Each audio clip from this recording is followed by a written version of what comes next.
Occasion ఏదైనా location ఎక్కడైనా తెలుగువారి వేడుక అంటే ఆలివ్ మిఠాయి ఉండాల్సిందే. మిఠాయి అంటే ఆలివ్. పాకిస్తాన్ చేసిన ప్రతి దాడిని చిత్తు చేసి తుత్తునియలు చేసినటువంటి సమగ్ర శక్తి భారతదేశానికి ప్రదర్శించిన ఒకే ఒక అంశం సుదర్శన చక్రం. ఏంటి ఆ సుదర్శన చక్రం? S-400 ఎయిర్ డిఫెన్స్ సిస్టమ్ అని చెప్పిన టెక్నికల్గా చెప్తున్నారు. అంతటి సమర్థత ఇందులో ఏముంది? ఏ విధంగా పాకిస్తాన్ విసిరిన ప్రతి క్షిపణిని కూడా ఈ వ్యవస్థలు ధ్వంసం చేయగలిగాయి? ముఖ్యంగా భారతదేశం చేసినటువంటి యుద్ధంలో ఎదురుదాడి చేయడం కంటే కూడా ప్రతిదాడి చేయడమే ఎక్కువ ఉన్నటువంటి పరిస్థితి. అలానే ముందుగా క్షిపణుల్ని ప్రయోగించింది, అలానే డ్రోన్స్ని ప్రయోగించింది కూడా పాకిస్తాన్ ఆర్మీనే. దీనికి సంబంధించినటువంటి సమగ్ర ఆధారాలని భారత సైన్యం సేకరించింది. వీటన్నిటిని కూడా అంతర్జాతీయ సమాజం ముందర ఉంచేందుకు కావాల్సినటువంటి ప్రణాళికని ఆల్రెడీ సిద్ధం చేసింది. సో ఈ గెలుపులో దాడి చేయడం కంటే జరిగినటువంటి దాడిని నిలువరించడంలో సమగ్రంగా వ్యవహరించినటువంటిది అంశమే ఈ S-400 air defence system.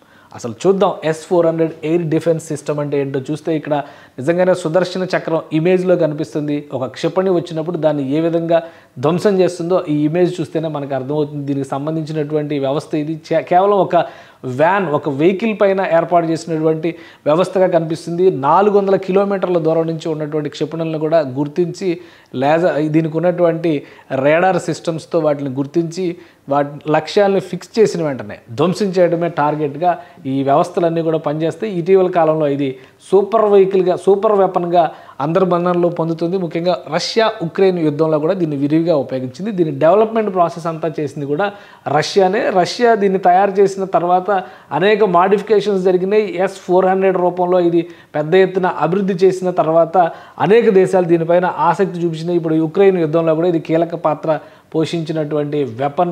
So ఇందులో కీలకమైన అంశాలు ఏంటి? Mobile surface to air defence system. Mobile surface to air defence system అంటే ఎక్కడికైనా మూవ్ చేసేటువంటి వ్యవస్థ ఇది. సో ఈ వ్యవస్థ ఏంటంటే ఇలా చక్రాల మీద నడుస్తుంది కాబట్టి 5 నిమిషాల్లో ఎక్కడైనా కానీ సెట్ చేసేటువంటి అవకాశం ఉంటుంది. డిప్లాయ్మెంట్ టైము 5 మినిట్స్, అలానే range 400 kilometres, $1.5 billion unit cost, per unit అయ్యేటువంటి కాస్ట్ దాన్ని చూపిస్తుంది.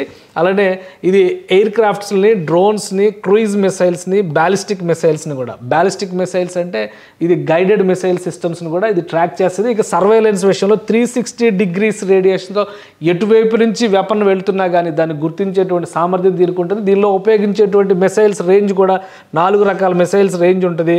9M96E, 48N6E2, అలానే 48N6DM, 40N6E, ఇవన్నీ కూడా ఒక్కొక్క రేంజ్ ఉన్నాయి చూడండి. 400 కిలోమీటర్లు, 250 కిలోమీటర్లు, 200 కిలోమీటర్లు, 120 కిలోమీటర్లు. సో ఒక సమగ్రమైనటువంటి అధునాతనమైన వ్యవస్థగా దీన్ని మనం చూడాల్సి ఉంటుంది. ఈ వెపన్ని తయారు చేసినటువంటి విధానమే చాలా ఆసక్తికరంగా ఉంటుంది. మీరు చూస్తే ఇది పనిచేసేటువంటి విధానం 360 డిగ్రీస్ అన్నారు కాబట్టి ఎటు నుంచి వెపన్ వచ్చినా కానీ దాన్ని ట్రాక్ చేసే విధంగా దీన్ని డిజైన్ చేశారు. రష్యన్ ఇంజనీర్స్ దీన్ని తయారు చేశారు.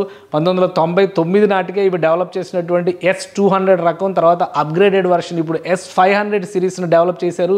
ఇది S-400 సిరీస్ 2007 నుంచి ఇది వినియోగంలోకి తీసుకొచ్చారు.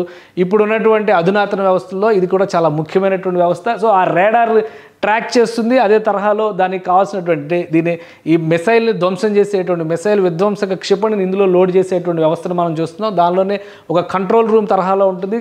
కేవలం ఒక మీట నొక్కి డైరెక్షన్ ఇస్తే చాలు ఎలియన్స్కి అంటే ఎనిమీస్కి సంబంధించినటువంటి వెపన్స్ ఎలా వస్తున్నాయి, ఏ ప్రాంతం నుంచి వస్తున్నాయి చూసి ట్రాక్ చేయడము, దాన్ని ధ్వంసం చేయడము. అదేవిధంగా ఒక్క ప్రాంతం కాదు, భారతదేశంలో అనేక చోట్ల భారతదేశ సరిహద్దు పాకిస్తాన్తో చూసినప్పుడు దాదాపుగా 2500 కిలోమీటర్లు ఉంటుంది. జమ్మూ కాశ్మీర్ ప్రాంతాన్ని మినహాయించి చూసినా కానీ పంజాబ్ నుంచి గుజరాత్ వరకే 2100 కిలోమీటర్ల వరకు ఆ ప్రాంతం ఉంటుంది, విస్తరించి ఉంటుంది సరిహద్దు రేఖ.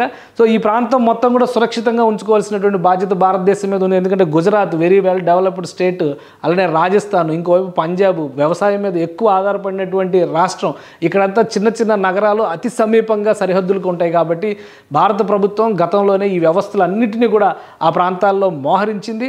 అలానే ఎప్పుడైతే ఆపరేషన్ సింధూర్కి గ్రీన్ సిగ్నల్ ఇచ్చిందో ఆ క్షణం నుంచి ఈ వ్యవస్థలన్నింటినీ కూడా యాక్టివేట్ చేసి సర్వసన్నద్ధంగా పెట్టింది.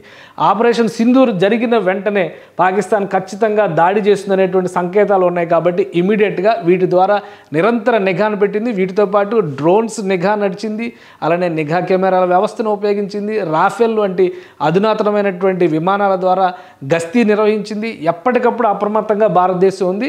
కానీ మిసైల్ వేసిన తర్వాత దాన్ని ధ్వంసం చేసేటువంటి లక్షణం, దాన్ని ధ్వంసం చేసేటువంటి అధునాతనమైనటువంటి శక్తి సామర్థ్యాలు ఉన్నది మాత్రం ఈ సుదర్శనాస్త్రానికే. అందుకే ఈ సుదర్శన చక్రమే సమగ్ర విజయాన్ని సాధించడంలో కీలక పాత్ర పోషించిందని ఆర్మీ నిపుణులు సైతం చెబుతున్నారు. ప్రపంచంలో చాలా యుద్ధాలకు సంబంధించి ఇలాంటి ఒక ఐరన్ డోమ్ సిస్టమ్ అని చెప్పని చాలా క్లియర్గా ఇజ్రాయెల్ దేశం డెవలప్ చేసింది. దాంతో పోల్చి చూసినప్పుడు ఇది మరికొంత అడ్వాన్స్డ్ అని చెప్పి అంటున్నారు. అలానే ఐరన్ డ్రోన్ సిస్టమ్ ఏంటంటే దీనికంటే అంటే 400 కిలోమీటర్ల రేంజ్ ఉన్నటువంటి వెపన్స్ని నిలువరించడం కంటే కూడా దాని రేంజ్ కొంత తక్కువ అనేటువంటి అభిప్రాయం ఉంది. రష్యన్ మోడల్ మాత్రం బాగా సక్సెస్ని సాధించినటువంటి మోడల్. సో ఇప్పుడు భారతదేశపు గడ్డ మీద ఒక్క పాకిస్తాన్ క్షిపణి కూడా పడడానికి అవకాశం లేకుండా అడ్డుకున్నటువంటి సుదర్శన చక్రం మాత్రం ఖచ్చితంగా S-400 ఏరో డైమెన్షన్లో ఉన్నటువంటి ఏరో డిఫెన్స్ సిస్టమ్ కింద మనం అంగీకరించాల్సి ఉంటుంది. భారతదేశం ఒక వ్యూహాత్మకమైనటువంటి యుద్ధాన్ని చేసింది. పాకిస్తాన్ పదే పదే కవ్వింపులకు పాల్పడడం, జమ్మూ కాశ్మీర్లో ఫైరింగ్ చేస్తుండడం, మరోవైపు పంజాబ్, రాజస్థాన్లో, గుజరాత్లో సరిహద్దులపైన మిసైల్ అటాక్స్ చేసేటువంటి ప్రయత్నం చేసినప్పుడు మొదటి టార్గెట్ పాకిస్తాన్కు ఉన్నటువంటి ఎయిర్ డిఫెన్స్ సిస్టమ్స్ని కొలాప్స్ చేయడం. అవన్నీ కూడా అమెరికన్ మేడ్, చైనీస్ మేడ్, ఇవన్నీ కూడా కొలాప్స్ అయిపోయినాయి. వాటిని ధ్వంసం చేసిన తర్వాత నేరుగా పాకిస్తాన్ నగరాల మీద అటాక్ చేసింది. పాకిస్తాన్ వేసినటువంటి క్షిపణుల్ని అడ్డుకునేందుకు ఈ సుదర్శన చక్రాన్ని అడ్డుగా వినియోగించింది. ఇది 100% పనిచేసింది. సమగ్ర విజయాన్ని భారతదేశానికి అందించడంలో S-400 సక్సెస్ అయిందని చెప్పి మనం చెప్పొచ్చు. ఇది ఒక సుదర్శన చక్రంలా మన చేతిలో నిలిచిందని చెప్పడానికి ఇంతకంటే ఆధారం ఉండదు. కాబట్టి రక్షణ వ్యవస్థల్ని బలోపేతం చేయడం, నిఘా వ్యవస్థల్ని పటిష్టం చేయడం, దాడి జరిగిన వెంటనే ప్రతిదాడి చేసేటువంటి విధంగా సైన్యం మొత్తాన్ని కూడా సర్వసన్నద్ధం చేయడం, ఒక సమగ్రమైనటువంటి ప్రణాళికతో భారత ప్రభుత్వం ముందడుగు వేసింది. దానికి తగ్గట్టుగా ఇంటెలిజెన్స్ సంస్థలు పనిచేసాయి. వీరందరి సమిష్టి కృషి వలన 48 గంటల్లో పాకిస్తాన్ తోక ముడిచేంతటి బలమైన విజయాన్ని భారత్ నమోదు చేయగలిగింది. దానికి ప్రధానమైనటువంటి కారణాల్లో ఈ సుదర్శన చక్రం ఒకటి. సుమన్ టీవీలో మీ పర్సనల్ అండ్ బిజినెస్ ప్రమోషన్స్ కోసం కింది నెంబర్కి కాంటాక్ట్ చేయండి.